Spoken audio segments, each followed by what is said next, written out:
Maliya Hatina police સ્ટેશનના PSI ગઢવીના માર્ગદર્શન હેઠળ પોલીસ સ્ટાફ તથા જીઆરડી સભ્યોએ લાડોડી અને દેવગામ વચ્ચે આવેલ કોઝવે પર બંદોબસ્ત મૂકવામાં આવ્યો હતો।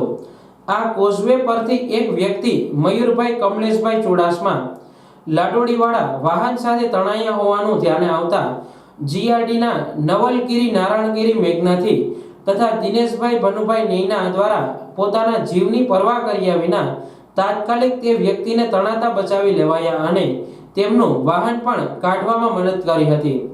માળિયાહાટીના પોલીસ પ્રજાનો મિત્ર છે તે સૂત્રને સાર્થક કર્યું છે।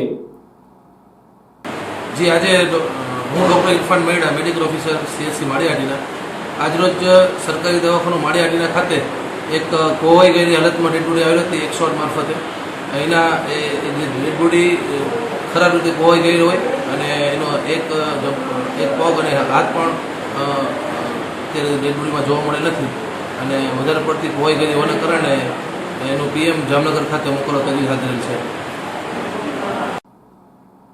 આ સાથે માળિયાહાટીના તાલુકાના લાડોડી પાસે આવેલ આંબાકુઈ નાની સિંચાઈ ડેમ પર અવિરત 1.5 કલાકથી વરસાદ પડતા 1/2 મીટર ઉપરથી ઓવરફ્લો થતા નીચાણવાળા વિસ્તારને એલર્ટ કર્યા છે। આમ સિઝનનો કુલ 992 મીમી વરસાદ નોંધાયો છે।